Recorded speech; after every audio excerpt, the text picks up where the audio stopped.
The rain fell like silver threads through the dense alien canopy, hissing where it struck bioluminescent roots that pulsed faintly beneath the mud. Sergeant David Hale crouched in the muck, his breath fogging the visor of his cracked helmet. The forest around him felt alive, every leaf, every whispering branch seemed to be watching.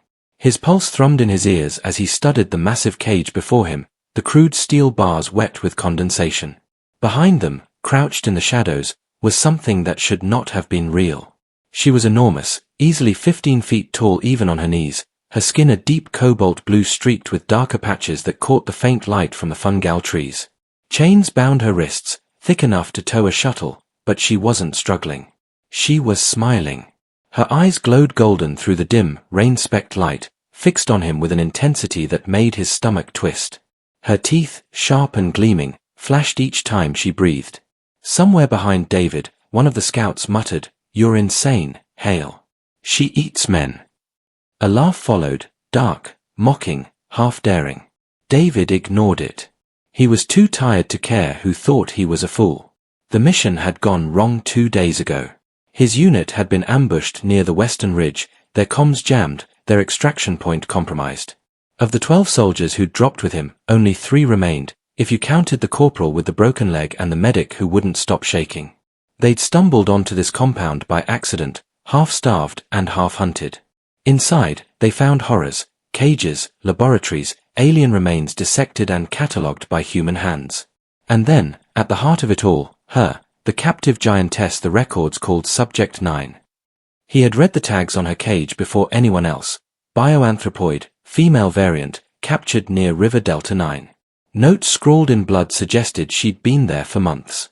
The others wanted to leave her. Some even suggested finishing what the scientists had started, just in case. But David couldn't bring himself to do it. Maybe it was the way her eyes followed him, unblinking but not hateful. Maybe it was the memory of his own people in cages once, long before this world. Either way, he'd returned after nightfall, rations in hand. The rain deepened as thunder rolled overhead. He crouched closer to the cage, careful not to slip. The mud around the base was slick, reflecting faint blue from the glowing mushrooms that dotted the forest floor. The giantess tilted her head slightly, her long black hair plastered to her skin. "You're not supposed to be here," David murmured, half to her, half to himself. The translator chip in his collar hummed faintly, but there was no response. She watched him as he tore open the ration pack, the sharp scent of protein paste mixing with the wet air. "You look hungry," he said quietly, pushing the packet forward through the bars. Her eyes flicked from the food to his hand. For a long heartbeat, she didn't move. Then she leaned forward, the chains clinking softly, and took it between her fingers, delicate, careful, as if afraid of breaking it. David's pulse spiked. She sniffed it once, then looked at him again, a faint curve of curiosity on her lips. "It's food," he said, realizing she couldn't possibly understand. "You eat it. It helps." She blinked once, then brought the packet to her mouth and bit down. The metal tore like paper. The sound made his heart stutter. She chewed slowly, then swallowed. Her golden eyes never left him. Behind him, the corporal whispered, "You're really feeding it?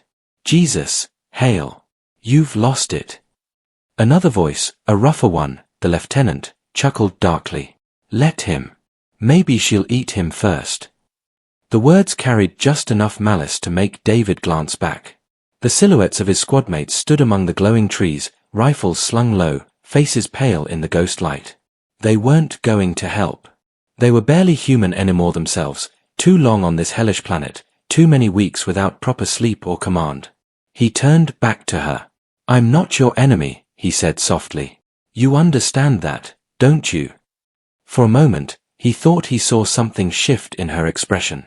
The hunger that had flickered behind those golden eyes dulled, replaced by something almost like recognition. She tilted her head again, then said something in a language that made the translator buzz violently and fail. The sound was low and melodic, almost gentle. David swallowed hard. "Yeah," he murmured. "I don't know what you're saying either." Lightning flashed, throwing the forest into stark relief. For an instant, he saw the rest of the cages behind her, empty, doors hanging open. The realization hit him like a stone. "You're the last," he whispered.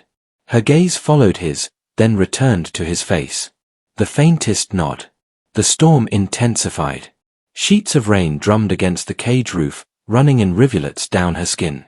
Her breath fogged in the cold air, but she didn't seem to feel it. David shifted closer, his knees sinking deeper into the mud. "They hurt you, didn't they?" he said quietly. "The people who did this." She didn't answer, but her chains rattled softly when she flexed her wrists, the iron groaning against her strength. He hesitated, then made a decision that even he knew was stupid. He reached out. Her hand dwarfed his, each finger thick as his wrist, but she didn't move as his fingertips brushed the cold metal between them. The bars vibrated faintly under her breath. "I'm not going to hurt you," he said. I can't leave you like this." Her eyes flickered again, something dangerous and bright passing through them. Then, slowly, she lifted her hand and pressed it against the bars opposite his. Her palm was warm, impossibly so, even through the rain and iron. For a moment, the world narrowed to the space between their hands. Then she smiled. Not the feral grin she'd worn before, but something smaller, something almost human. It lasted only a second before it changed. Her lips curled wider, teeth gleaming white against blue skin, and a low laugh escaped her throat, rich, echoing, and entirely unsettling. The sound rolled through the cage, through the forest, through his bones. The lieutenant behind him whispered, "Told you. She eats men." The joke wasn't funny anymore. David took a slow step back, his heart pounding so hard he thought she'd hear it. Her eyes tracked him the whole time, the smile fading into something unreadable. Then, softly, she said a single word. The translator clicked back online, rendering it in his ear, "Why?" He froze. "Why what?" She tilted her head. "Why, give?" He stared at her, struggling to find words. "Because you looked hungry," he said finally. "Because nobody should starve in a cage." Her golden eyes widened slightly. Then, with a sound like a sigh, she whispered, "Kind." The word hit harder than it should have. He didn't feel kind. He felt exhausted, broken, and terrified. But something in the way she said it, like it was a memory instead of a word, made his throat tighten.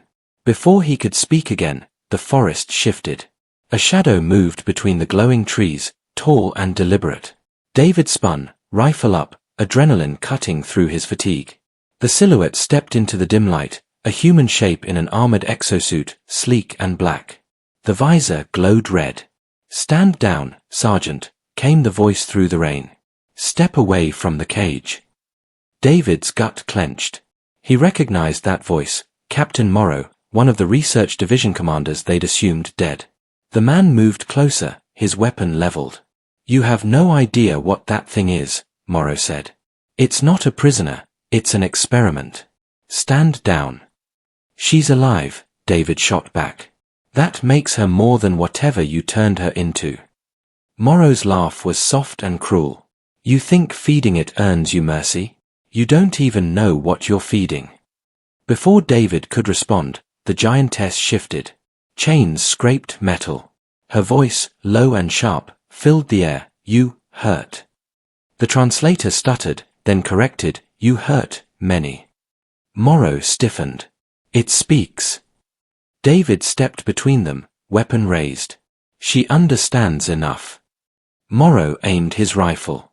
"Then she understands this." He pulled the trigger. The shot hit the cage, sparking against metal. The giantess roared, an earth-shaking sound that sent birds exploding from the treetops. With a movement too fast to follow, she ripped her arm forward. The chain snapped. The bars bent outward with a metallic scream. Morrow stumbled back, shouting orders into his comm. David dropped his weapon as the cage door blew open. The storm swallowed the scene in rain and lightning. When the smoke cleared, the giantess stood free, her broken chains trailing like molten gold in the rainlight. Her eyes locked on Morrow. He fired again. The shots vanished into her chest as if absorbed. She took one step, then another, the ground trembling beneath her weight. David shouted, "Stop! Don't!" But it was too late. She reached him, snatched him by the torso, and lifted him off the ground. Morrow's scream cut short as her claws tightened. For an instant, She looked like a goddess carved from wrath and thunder. Then she dropped the broken body and turned her gaze to David. He stood still, every muscle frozen. She stepped closer, towering over him. Blood and rain ran down her arms. Her expression softened, almost imperceptibly. "Kind," she said again, quieter this time. Then she smiled that terrible, radiant smile. The forest behind her burned orange with distant fire. Rain hissed against it, but the flames climbed higher anyway. The surviving soldiers had fled. Only David and the giantess remained in the clearing, two survivors bound by accident and mercy. He exhaled slowly, his heart pounding in disbelief. "You're free now," he said, voice trembling. She crouched, lowering her face to his level. "No," she murmured. "We." The word wasn't translated, it didn't need to be. Lightning flashed again, and for the first time since landing on this cursed planet, David didn't feel small. He felt seen. The rain had eased into a fine mist that hung over the clearing like breath. Steam rose from the still smoldering fires, curling around the broken cage and the body lying beside it. David stood silent, soaked and trembling, staring at the wreckage of what had once been order. His squad was gone. His radio crackled with nothing but static. And the creature, no, the woman, stood free before him, towering in the weak dawn light, her golden eyes burning like twin suns through the haze. She breathed deeply, each inhalation shaking drops from her hair, the smell of iron and wet earth clinging to her. Chains still circled her wrists, fractured links trailing like ribbons of silver. When she looked at him, it was not with hunger or rage, but something harder to name. Curiosity, maybe. Or expectation. He had the sudden, absurd thought that she was waiting for him to tell her what came next. He swallowed hard. "We need to move," he said quietly. "They'll send more." Her head tilted slightly. The translator chirped faintly at his collar, then rendered her response in a flat mechanical tone. "You lead." David hesitated. "I guess so." She gave a slow nod, then turned toward the jungle's edge. Rain glistened across her shoulders as she stepped into the shadows, ducking beneath the glowing fungi that hung like lanterns from twisted roots. David followed, his boots sinking deep into the mud with each step. The forest closed around them quickly, the light fading into a dim bioluminescent twilight. He had to jog to keep up with her stride, every movement she made seemed effortless despite her size. They didn't speak for a long time. The only sounds were the whisper of rain through leaves and the distant growl of thunder moving away. David's mind churned. He couldn't stop seeing Morrow's body, or the look on her face after. It hadn't been malice. It had been justice. As if she'd simply balanced a scale that had long been tilted. He glanced up at her. "Do you have a name?" She didn't answer at first. Her gaze swept the forest, eyes glowing faintly in the mist. Then she said something low and melodic. The translator stuttered, tried to render it, and finally produced a word, Lyra. "Lyra," David repeated softly. "That's a beautiful name." Her mouth curved, though he couldn't tell if it was a smile or a warning. "You, name." "Hale," he said. "David Hale." She tried to repeat it. "David." The syllables came strange and heavy, but hearing them from her lips sent a chill down his spine. He nodded. "Close enough." They moved until the forest opened into a marsh lit by clusters of glowing mushrooms and strange reeds that emitted faint humming tones. Lyra stopped at the water's edge and crouched. Her reflection shimmered beside his smaller one, two silhouettes framed by fog. "Why you stay?" she asked abruptly. He frowned. "What do you mean?" "Others run. You stay." He looked down at the muddy water. "I guess because someone had to." She turned toward him fully, the movement smooth, cat-like. "You help, broken thing." "Why?" He met her gaze. "You weren't broken. Just trapped." The translator hesitated, but the meaning seemed to reach her. She blinked slowly, the light in her eyes dimming. "Trapped," she repeated. "Yes. Long time."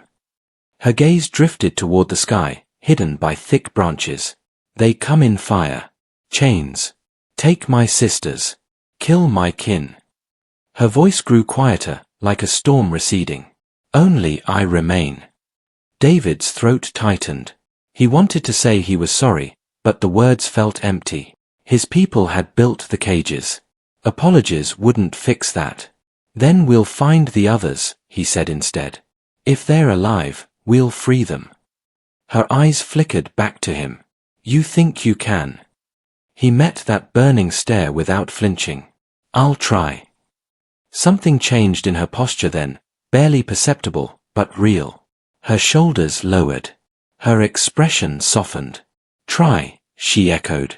Then she rose to her full height, towering over him like a living mountain. Then I walk with you. They traveled through the night, moving north toward the signal ridge where David's ship had first crashed weeks ago. The rain faded, replaced by the constant buzz of nocturnal life. Strange shapes slithered through the underbrush, their bodies pulsing faint light. Every sound made David's nerves twitch. He wasn't sure which he feared more, the predators that might hunt them, or the humans that surely would. Lyra moved in silence, her footfalls soft despite her size. Once, when they crossed a shallow river, she reached down and lifted him effortlessly across, her palm broad enough for him to stand on. The warmth of her skin startled him. Thanks, he muttered when she set him down. She looked faintly amused. Small, she said, the word carrying a teasing rhythm.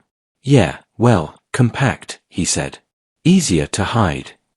Easier to crush, she replied, baring her teeth in what might have been a grin. He laughed despite himself. Hours passed. The jungle thinned, giving way to stone terraces carved by long-dead hands. Massive statues of Thalran, her kind, perhaps, stood half-buried in moss, their faces serene despite the vines curling through them. Lyra paused before one, placing a hand against its chest. Home, she whispered. David studied the carvings. This place, it's ancient. She nodded. Before your kind came. Before war. Her voice trembled slightly. We sang here once. He looked up at her. Then sing again. Her golden eyes widened, reflecting the faint blue glow of the ruins. Slowly, hesitantly, she did. The sound was low and haunting, not quite music but something deeper, a vibration that seemed to hum inside the bones. The air around them shimmered faintly, as if reacting to the frequency. Mushrooms brightened, casting cascading halos of light through the fog. David felt the weight of centuries in that melody, grief, love, defiance. When it ended, the silence afterward was absolute. She looked down at him. Why you not run? Because I've heard something worth staying for, he said softly. For the first time, her smile wasn't sharp. It was warm. They camped in the hollow of a fallen statue that night. David built a small fire from dry fungus stalks, their smoke faintly blue. Lyra sat near the entrance, her knees drawn up, watching the flames like she was seeing them for the first time. You cold? She asked. He shook his head. Not much. You lie. He smiled. Yeah, a little. She reached down and cupped her massive hands around the fire, trapping the warmth and pushing it toward him like a wave. The sudden heat made him blink. How did you? She tapped her chest. We hold sun inside. He looked at her in wonder. You mean you generate heat? Like a core. She didn't understand the words, but her grin widened. Fireheart, she said simply. David lay back, staring at the flickering glow. Fireheart. That's beautiful. She tilted her head. You speak much. Bad habit, he admitted. Helps me think. You think too loud. He chuckled. Yeah, that's another bad habit. Silence settled again, comfortable this time. Rain whispered beyond the ruins. When he finally drifted toward sleep, he caught the faint sound of her humming the same song she'd sung before, softer now, like a lullaby for both of them. Morning came with a pale orange sky. David woke to find her standing watch, her back straight, gaze fixed eastward. The chains around her wrists had fused overnight into dull grey bands. He climbed to his feet, stretching. We've got maybe 30 clicks before the ridge, he said. If we can reach it, maybe I can repair the beacon. Lyra looked down at him, her expression unreadable. Then we go. They walked through rising mist until they reached the edge of a wide clearing. Beyond it, the remnants of human structures jutted from the earth, half-buried prefabs, shattered vehicles, and the rusted skeleton of a shuttle. David's heart clenched. My crash site. Lyra crouched, scanning the wreckage. Danger, she said suddenly. He froze. What kind? Her nostrils flared. Men. Near. He ducked behind a broken hull, peering through a gap. She was right. 3 figures moved through the clearing, armored, rifles slung low. Mercenaries. Corporate scavengers, maybe, sent to secure whatever data remained. One of them carried a tracker blinking faint green. They were looking for survivors. David motioned for Lyra to stay, but she shook her head. No hide. Lyra. Too late. She stepped into the open, towering, luminous. The mercenaries froze, then scrambled for cover. Contact, one shouted, opening fire. The bullet struck her skin and flattened, dropping harmlessly. David rushed forward, shouting, "Don't shoot," but they couldn't hear him over the chaos. Lyra's roar drowned out the gunfire. She swung her arm once, effortlessly toppling a shuttle engine into their line of fire. One merc ran, screaming into the trees. The others weren't so lucky. When silence fell again, David stood panting amid the smoke, staring at the destruction. She turned toward him, chest heaving. They kill. Always kill. He met her gaze. They would have killed us both. Her voice softened. I protect. I know, he said quietly. But if we're going to survive this, we need more than protection. We need trust. Her head tilted. Trust. He pointed between them. You trust me. I trust you. No killing unless we have to. She stared at him for a long moment, then nodded slowly. Trust. That night, as they camped by the ridge space, David finally managed to repair the beacon. Its weak blue light blinked against the dark, sending a signal skyward. If Command's still out there, they'll hear this, he said, more to himself than her. Lyra sat beside him, watching the light pulse. More men come. Yeah, he said. Probably. They cage again. He looked at her, the question cutting deeper than she knew. Not if I can help it. The wind rose, carrying the scent of ozone. Thunder rumbled in the distance. Lyra's eyes glowed brighter, reflecting the beacon's light. Storm, she said. Big one. She smiled faintly. Big enough. David leaned back, the weight of exhaustion settling over him. Then we wait it out. The first drops fell moments later, cold and heavy. He closed his eyes, listening to the rhythm of rain against metal. Somewhere beside him, Lyra's voice murmured softly, half prayer, half promise. He didn't understand the words, but he didn't need to. Because in that moment, for the first time since the war began, David Hale believed that humanity might still be capable of something greater than conquest. The storm arrived with no warning. One moment, the air was thick and still. The next, the sky cracked open and poured its fury over the ridge. Lightning lit the world in violent flashes, revealing the wreckage around them, the broken shuttle, the gutted cargo pods, the skeletal remains of the colony outpost. David knelt by the beacon, shielding it from the rain. Each pulse of its blue light seemed weaker, the circuit already beginning to drown. Hold together, he muttered, tightening the seal on the power cell. Just a few more minutes. Lyra crouched nearby, her massive frame half silhouetted by the storm. Her eyes glowed like twin torches, cutting through the rain. Light hurt sky, she said, voice almost lost to the thunder. It's just weather, David shouted back. It'll pass. She tilted her head, unblinking.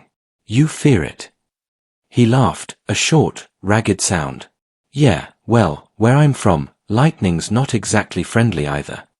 Her expression softened, though it was hard to read her in the flickering stormlight. She had begun to understand him more quickly now, as though her mind adapted with every exchange.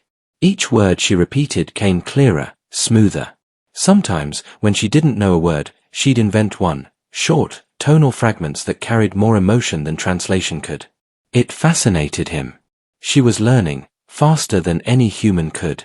The beacon's light flickered again, then steadied. He exhaled and leaned back, wiping rain from his face. Signals holding. That's something. Lyra's gaze moved skyward. Your people come. If they get the message, he said. If they even care anymore. She watched him quietly. You want home? He nodded slowly. Yeah. She looked away. Home gone for me. Her voice wasn't sad, just final. The simplicity of it made his chest tighten. We'll find somewhere new, he said. For both of us. She glanced back, her golden eyes reflecting the beacon's light. Together. Yeah, he said. Together. The rain eased by dawn. Mist rose off the ground in ribbons, wrapping around the remnants of the camp. David scavenged through the wreckage while Lyra kept watch. He found ration bars, 2 water filters, and a cracked datapad, barely functional, but enough to pull coordinates from. There's a relay tower 30 clicks northeast, he said, showing her the screen. If we reach it, we can boost the signal. Maybe get off-world. Lyra frowned. Off-world? Off this planet, he said. Far away from the people who caged you. She studied the sky, then the jungle beyond. Far is dream. Dreams hurt. He met her gaze. Sometimes they heal too. They left the ridge by midday, following a narrow trail that cut through the dripping forest. Strange birds called overhead, their cries like flutes. The air was heavy with the smell of wet soil and alien flowers. Lyra moved with cautious grace, each step quiet despite her weight. David had begun to realize that she wasn't just strong, she was trained, disciplined, even strategic in how she moved. Whatever species she came from, they hadn't been primitive. They'd been warriors once, and scholars, and something more he couldn't define. By nightfall, they reached a ravine crossed by fallen trees slick with moss. David hesitated at the edge, testing the first trunk. It groaned under his weight. You sure about this? Lyra stepped forward without answering and crossed it in 3 strides. Her balance was perfect. When she turned, her voice carried over the rain-swollen air. Trust. He grinned faintly. Right. Trust. He made it halfway before his boot slipped. The world tilted. He shouted once before a massive hand caught him mid-fall. Lyra held him there effortlessly, her palm closing around his torso.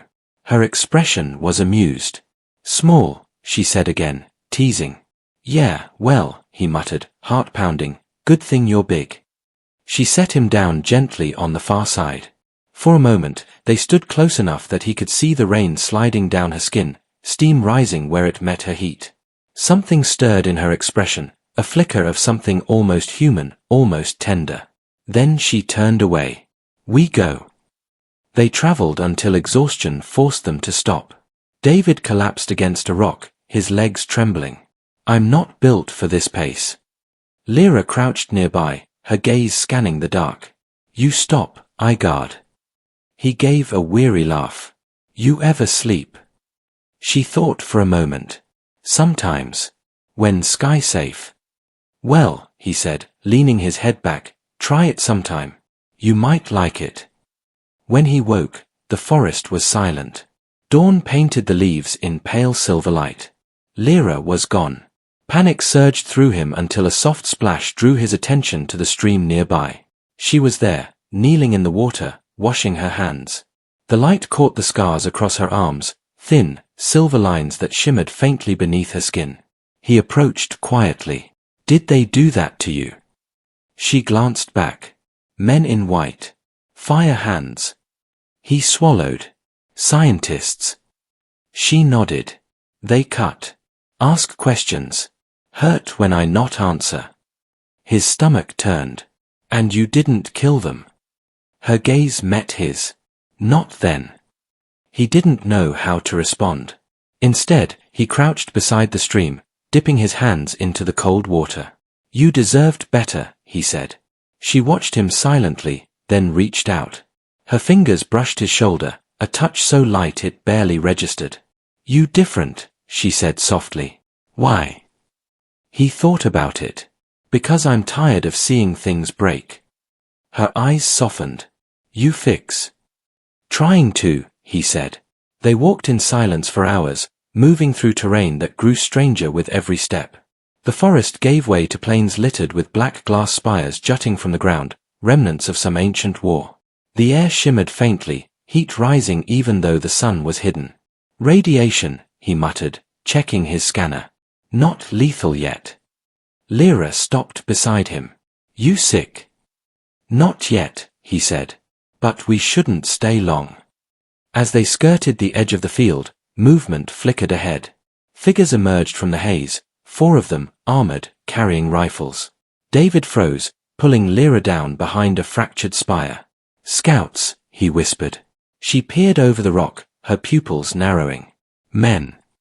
Yeah, he said. Mine. Or they used to be. They watched the patrol pass, the men talking over comms. One of them carried a sensor array that pinged softly as it swept the area. David's pulse quickened. If they picked up the beacon's residual signal, Command would know he was alive, and that Lyra was with him. He could almost hear Morrow's voice in his head, smug and cold, containment first. Termination if necessary. Lyra's voice was a whisper. Kill them. He shook his head. No. We hide. But one of the soldiers stopped suddenly, frowning at his scanner. Wait, the man said. I'm reading movement. Before he could finish, the ground trembled. The spire beside them cracked and fell, sending shards clattering across the plain. The soldiers spun, shouting. David cursed under his breath. Run. They sprinted through the debris, Lyra's strides covering ground effortlessly. Gunfire erupted behind them, bullets sparking off glass. David dove behind a boulder, returning fire. One soldier dropped, the others regrouped. They'll call reinforcements, he yelled. Lyra roared, a sound that made the very air vibrate. She grabbed a fallen spire and hurled it like a spear, impaling one of the attackers through his exosuit. The rest scattered. David watched in awe as she moved, precise, controlled, terrifying. When the last man fled into the haze, she turned back to him. Now you kill, she asked. He lowered his weapon slowly. Only when I have to. Her gaze lingered on him for a long moment before she nodded. You fight like wind. Meaning. Not seen. But breaks mountains. He smiled faintly. I'll take that as a compliment. They didn't stop moving until the plains gave way to cliffs overlooking a vast valley. The relay tower stood at its heart, a needle of steel reaching into the clouds. There, he said, pointing. If I can access that array, I can send a direct signal to orbit. Lyra studied the structure. Danger. Always, he said. They made camp at the cliff's edge that night. David sat repairing his rifle while Lyra watched the horizon. When your people come, she said suddenly, what you do? He looked up. What do you mean? You go home. He hesitated. If I can. She turned her gaze toward the sky. And me. He didn't answer immediately. Finally, he said, you come with me. We'll find somewhere better. Her expression didn't change. Men fear me. Then we'll teach them not to. She tilted her head. You think can teach fear to die? He smiled sadly. I have to try. The wind picked up, carrying the scent of ozone and rain again. She looked at him, the faint glow of her eyes catching the starlight. Then I try too. They sat in silence, 2 survivors beneath a vast alien sky. For a moment, it didn't matter that they came from different worlds. It didn't matter that his people had chained hers. They were just 2 beings who refused to give up. When he finally drifted to sleep, he dreamed of water and light, of a planet healed, of blue giants walking free among human cities. He woke to the sound of engines. Far below, floodlights swept the valley. Dropships. Dozens of them. The air was thick with their hum. Lyra was already standing, every muscle tense.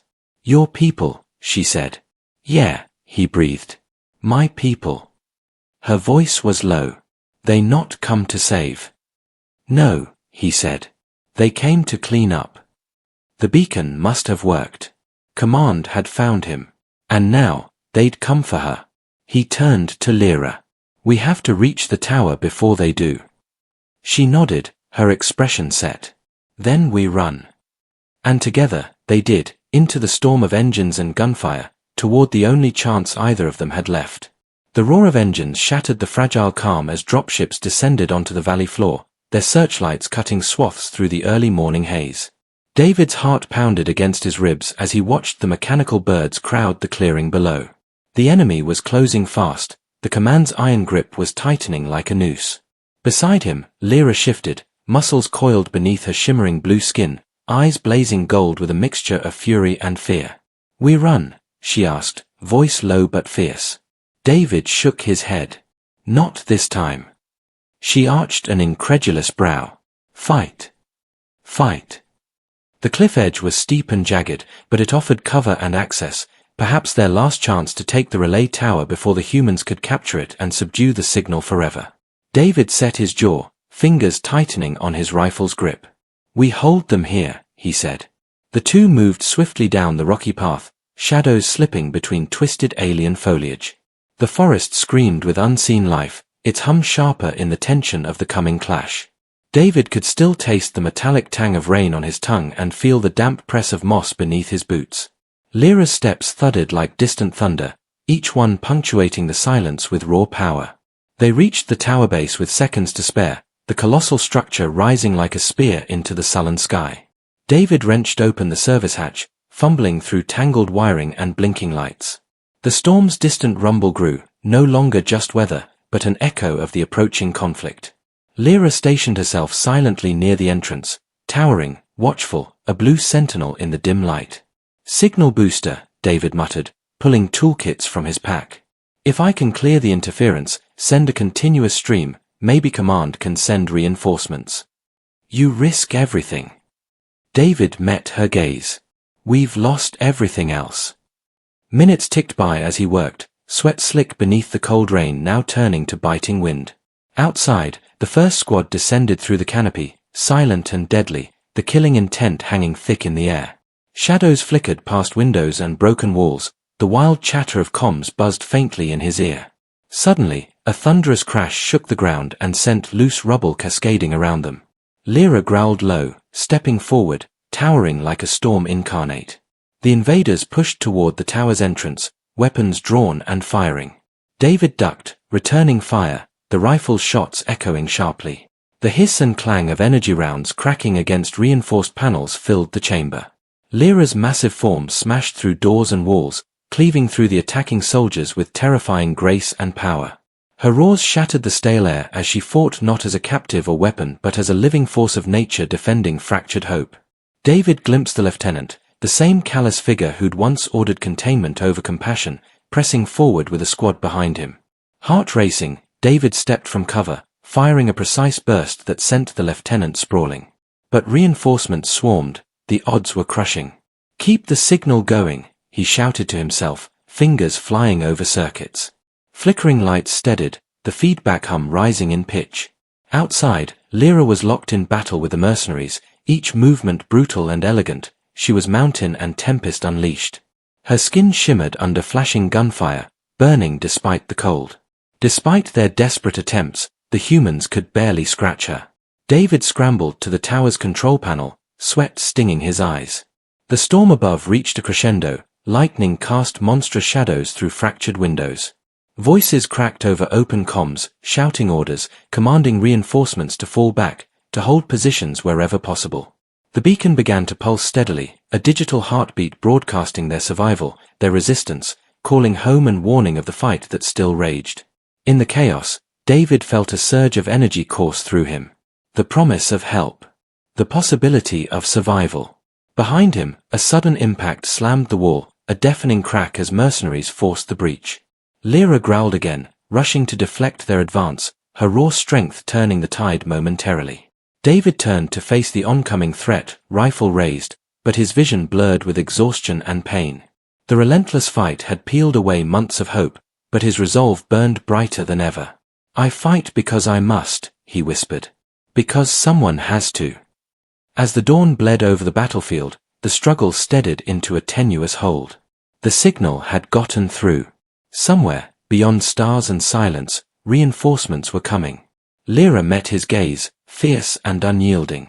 "Together." David nodded. "Together." The storm broke into rain, washing the blood and dust, mingling human and alien, captive and liberator, into a fragile dawn of possible new beginnings. The storm of engines roared across the dawn sky like the wrath of gods. Dropships descended into the valley with surgical precision, their hulls marked with the grey insignia of the Interstellar Colonial Authority. They came fast and low, escorted by swarms of drones, floodlights sweeping across the broken landscape as if trying to scrub the jungle clean. David and Lyra crouched in the shadows of a cliff ledge, just above the tree line, watching the arrival of everything he'd hoped and feared. "There," he said, pointing through the brush. "That one, they're setting up a command tent near the relay." Lyra didn't speak. Her jaw was tight, her golden eyes narrowed. Below them, dozens of armored soldiers disembarked with disciplined speed, setting up perimeter fields, scanning the area with tall relay beacons of their own. David recognized the posture, the pacing, the way they oversecured zones that didn't need it. "They're not here for rescue," he muttered. "They are here for control." She turned toward him, eyes hard. "Kill."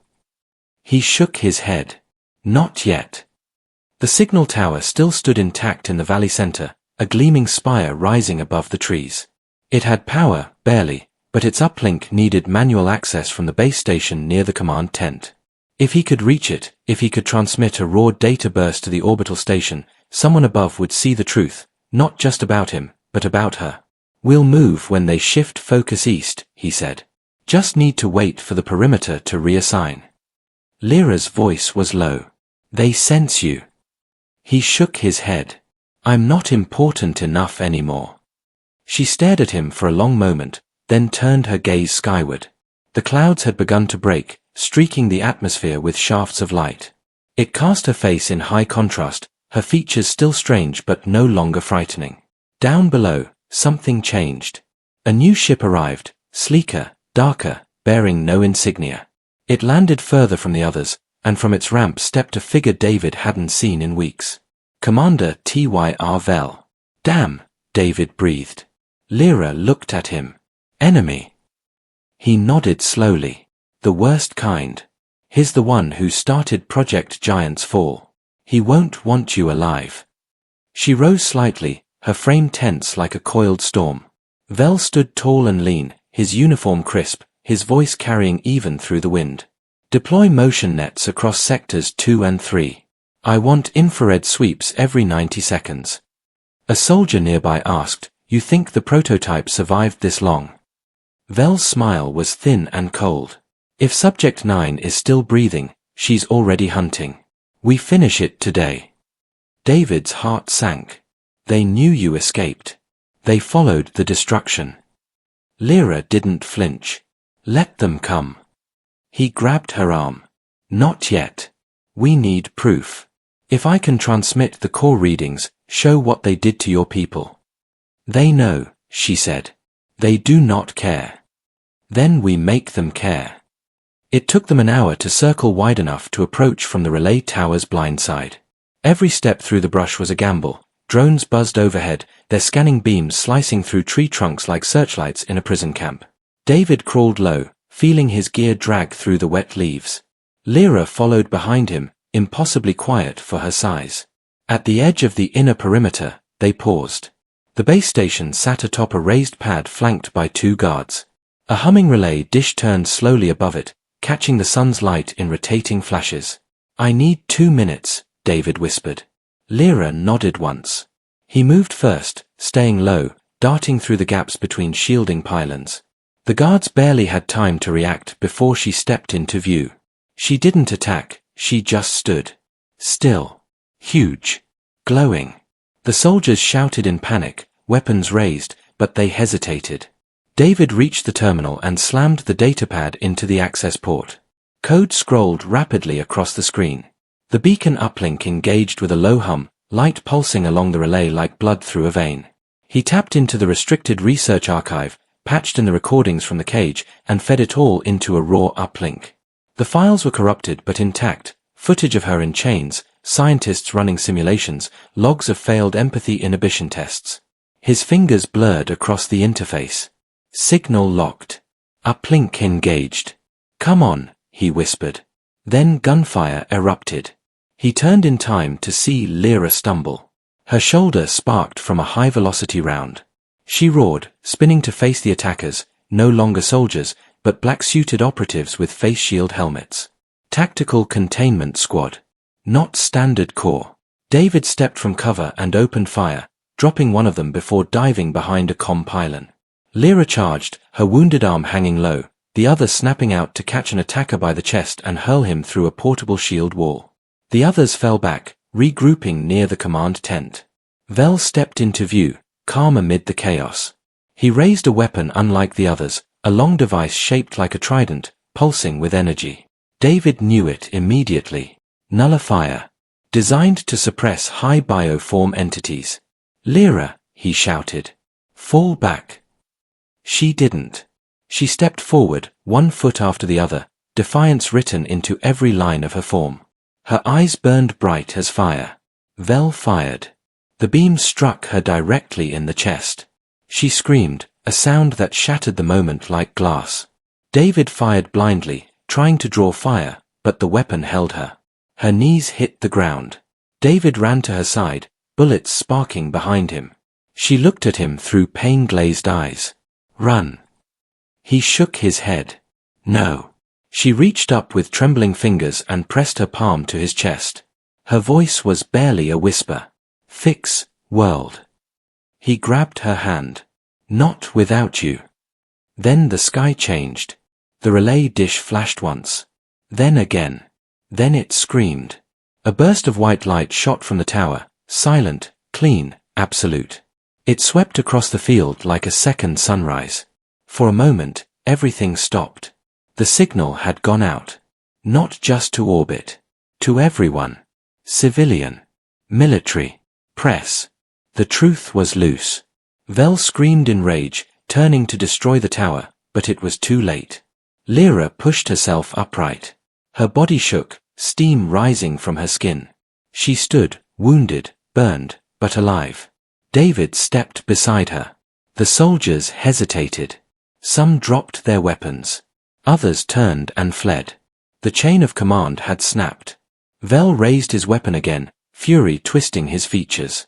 Lyra moved first. He barely had time to scream. When it was over, the silence was unbearable. David lowered his rifle. The air smelled of ozone and blood. Lyra stood beside the broken weapon, her chest rising and falling. She looked at him, barely standing. He stepped forward and wrapped his arms around her. She didn't flinch. She leaned down, resting her forehead to his. You stayed, she whispered. He nodded. I always will. The wind shifted. Above them, the clouds broke fully. The sun poured down, washing the valley in gold. Lyra looked skyward. Free, she said. And smiled. The sunlight burned through the last threads of smoke curling from the valley floor. Shattered towers of steel, broken net pylons, and scorched gear littered the ridge like the wreckage of a forgotten war. The soldiers were gone. Some had fled. Others had surrendered. A few knelt still in silence, unsure whether they were captives or witnesses to a shift too great for their minds to hold. And at the heart of it stood 2 figures. David, blood on his shirt and a cracked rifle slung over one shoulder, helped Lyra as she leaned on him. The giantess moved with slow but deliberate steps, each footfall a testament to survival, not just of the body, but of memory. He guided her into the shade of the cliff wall, where the roots of an ancient tree curled from the stone like weathered veins. Sit here, he said, letting her ease down. She sank with a quiet groan, her back pressing against the trunk, her hands trembling but steady. Her eyes, still lit from within, watched him as he knelt beside her. I've got medgel. Not enough, but better than nothing. She didn't answer at first. Just closed her eyes as he cleaned the wound at her side. Steam hissed faintly when he applied the salve, and her breath caught, but she didn't pull away. When he was done, he looked up. You're going to live. She opened one eye. Because you stayed. He smiled softly. You knew I would. She studied him for a long moment. Humans run. You did not. Yeah, well, he exhaled, glancing at the still glowing relay dish far across the field. We've all got exceptions to our rules. Her voice was quiet. They will return. He nodded. They will. But not the same way. That signal, what we sent, it's already spreading. They'll send peace envoys next. Investigators. Maybe even tribunals. Will they come for me? David hesitated. Some will. She looked at the sky. Then I will meet them. Not chained. Not hidden. I will speak. There was a pause. Then he asked, "What would you say?" Lyra didn't answer immediately. Her gaze drifted toward the ridge where the last of the soldiers had vanished. That we bled for their mistakes. That we learned pain from their experiments. That we ate no men until men fed us cruelty. Her jaw tightened. That we remember. He reached out slowly and took her hand. Her fingers were longer than his, rough from stone and shackles, but they curled around his with startling gentleness. You won't have to say it alone. They sat like that for some time. The sun rose higher, filtering through the cracked canopy, turning every mote of dust into flecks of gold. Eventually, she stirred. There are others. He blinked. Others. Like you. She nodded. Scattered. Hidden. Some in pods. Some sleeping. Some broken beyond waking. But alive. His voice was soft. Then we find them. Lyra turned her eyes to him again. Why? Because they're like you. And like you, they deserve to be seen. She didn't smile, not fully. But her expression softened. You are strange, David. I've heard that before. A low hum in the air caught both their attention. A new sound, less threatening, more measured. A ship approached.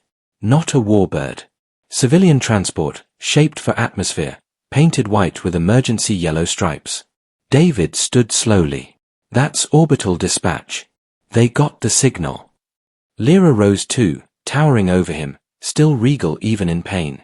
The ship landed with care. Dust sprayed but not violently. Its rear hatch opened. No soldiers stepped out.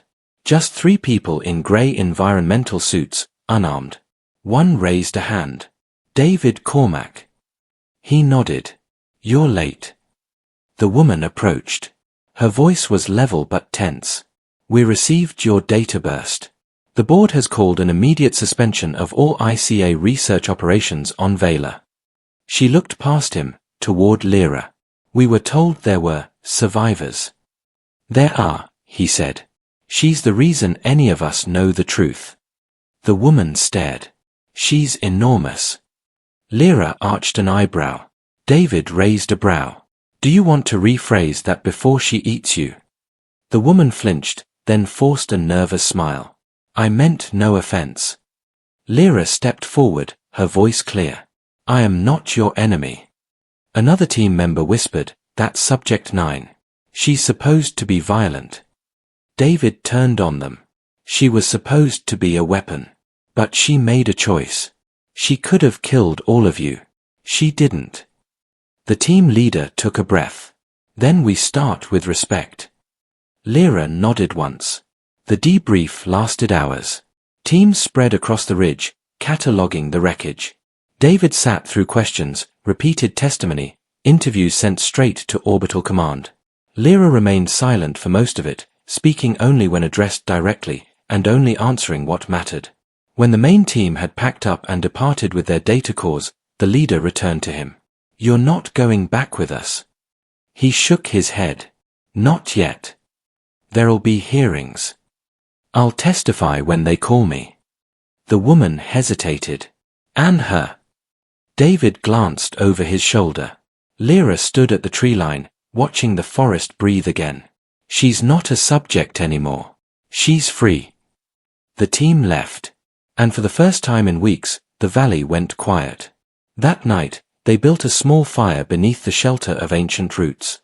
David found old rations. Lyra caught something in the trees with a flick of her hand and roasted it on a spit. He stared at it skeptically. That's not one of the men-eating ones, right? She laughed, a full, clear sound. No. This one only eats bark. David leaned back and exhaled. For a long while, they watched the fire. Then he spoke. You scared me the first time I saw you. You brought me food. You looked hungry. She turned her gaze to him, her face lit orange by the flames. And you saw something they didn't. I saw a person, not a project. She leaned closer. And now, I see someone I don't want to lose. She reached for his hand again. And smiled. The roar of engines shattered the fragile calm as dropships descended onto the valley floor, their searchlights cutting swaths through the early morning haze.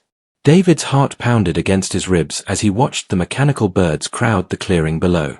The enemy was closing fast, the command's iron grip was tightening like a noose.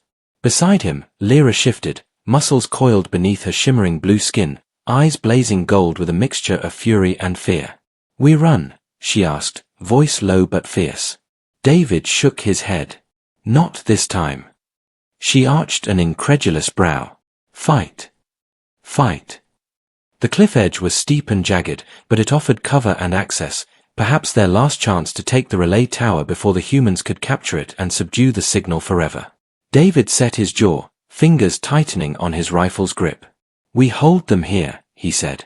The two moved swiftly down the rocky path, shadows slipping between twisted alien foliage. The forest screamed with unseen life, its hum sharper in the tension of the coming clash. David could still taste the metallic tang of rain on his tongue and feel the damp press of moss beneath his boots. Lyra's steps thudded like distant thunder, each one punctuating the silence with raw power. They reached the tower base with seconds to spare, the colossal structure rising like a spear into the sullen sky. David wrenched open the service hatch, fumbling through tangled wiring and blinking lights. The storm's distant rumble grew, no longer just weather, but an echo of the approaching conflict. Lyra stationed herself silently near the entrance, towering, watchful, a blue sentinel in the dim light. Signal booster, David muttered, pulling toolkits from his pack. If I can clear the interference, send a continuous stream, maybe command can send reinforcements. You risk everything. David met her gaze. We've lost everything else. Minutes ticked by as he worked, sweat slick beneath the cold rain now turning to biting wind. Outside, the first squad descended through the canopy, silent and deadly, the killing intent hanging thick in the air. Shadows flickered past windows and broken walls, the wild chatter of comms buzzed faintly in his ear.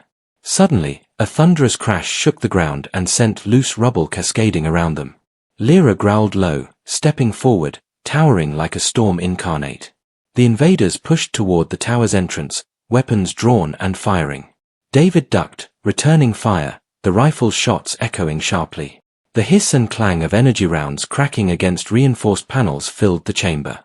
Lyra's massive form smashed through doors and walls, cleaving through the attacking soldiers with terrifying grace and power. Her roars shattered the stale air as she fought not as a captive or weapon but as a living force of nature defending fractured hope. David glimpsed the lieutenant, the same callous figure who'd once ordered containment over compassion, pressing forward with a squad behind him.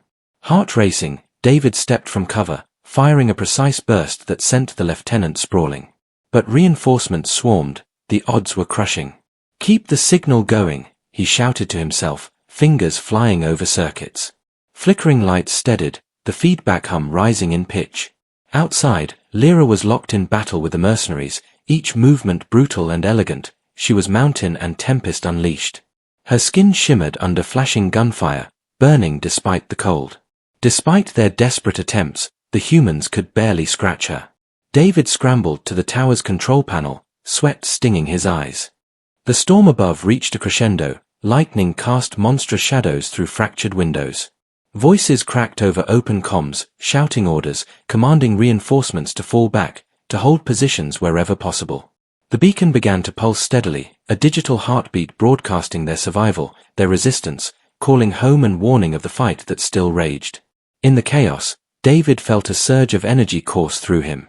The promise of help. The possibility of survival. Behind him, a sudden impact slammed the wall, a deafening crack as mercenaries forced the breach. Lyra growled again, rushing to deflect their advance, her raw strength turning the tide momentarily. David turned to face the oncoming threat, rifle raised, but his vision blurred with exhaustion and pain. The relentless fight had peeled away months of hope, but his resolve burned brighter than ever. I fight because I must, he whispered. Because someone has to. As the dawn bled over the battlefield, the struggle steadied into a tenuous hold. The signal had gotten through. Somewhere, beyond stars and silence, reinforcements were coming. Lyra met his gaze, fierce and unyielding. Together. David nodded. Together. The storm broke into rain, washing the blood and dust, mingling human and alien, captive and liberator, into a fragile dawn of possible new beginnings.